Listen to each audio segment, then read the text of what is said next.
Notre sujet est la centrale nucléaire naturelle du gisement d'uranium d'Oklo au Gabon.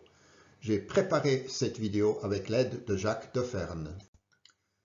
Pour comprendre ce qui s'est passé à Oklo, voici une brève introduction.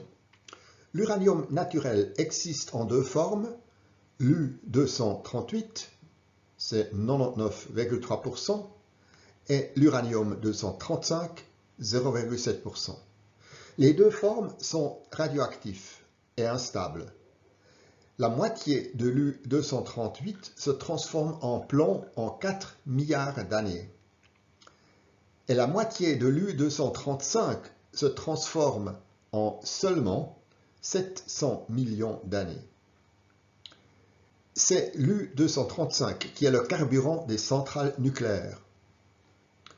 Pour que la réaction en chaîne produisant de l'énergie puisse se faire, il faut deux conditions. D'abord, l'U-235 doit être présent à au moins 3%.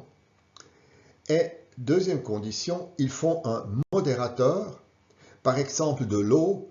Sans cela, pas de réaction en chaîne. Sur ce dessin, on voit la fission nucléaire de l'uranium-235 en césium et rubidium, produit de fission caractéristique, beaucoup d'énergie et des neutrons. En présence d'un modérateur, par exemple de l'eau, ces neutrons peuvent scinder d'autres atomes de uranium-235, c'est la fameuse réaction en chaîne. Retour en Afrique, à Oklo au Gabon, où il y a une mine d'uranium. Elle contient moins de 0,7% de l'uranium-235, contrairement à toutes les autres mines d'uranium de la planète. On y trouve également des traces de produits de fission de l'U-235. L'ouvrier pointe vers du rocher contenant de l'uranium avec la couleur jaune caractéristique. Donc, à Oklo, l'uranium contient moins de U-235 que partout ailleurs. Comment l'expliquer? À l'Internet, vous pouvez trouver des gens qui prétendent que des extraterrestres y ont exploité une centrale nucléaire il y a bien longtemps. Plus sérieusement, les rochers d'Oklo sont très anciens. La teneur en U-235 était plus importante dans le passé. Elle est aujourd'hui de 0,7%. Il y a 700 millions d'années, 1,4%. Il y a 1,4 milliard d'années, 2,8%. Il y a 1,8 milliard d'années, c'est l'âge de la roche à Oklo, plus de 4%, dépassant ainsi le minimum nécessaire pour une réaction en chaîne. Ce schéma montre le site d'Oklo en coupe.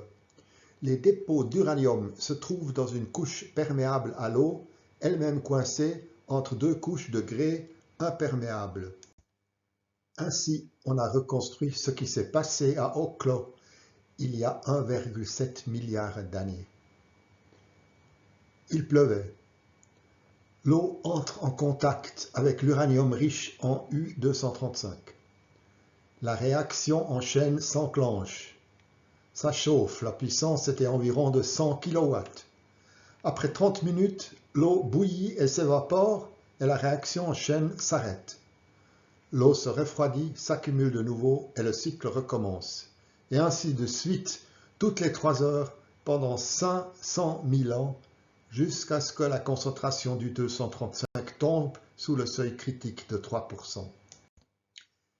Et voici pourquoi Oklo importe encore aujourd'hui. C'était donc une centrale nucléaire sans aucune protection, ouverte à l'eau, mais on peut mesurer où sont allés les produits de fission. Réponse, ils sont restés sur site pendant 1,7 milliard d'années. Le site d'Oklo rassure donc quant à la stabilité des couches géologiques prévues comme dépôt de déchets radioactifs. Vous trouverez les sources utilisées dans la description de la vidéo ci-dessous.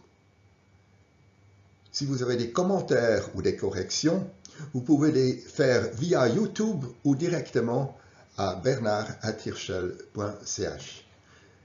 Je vous remercie de votre intérêt et vous dis à bientôt.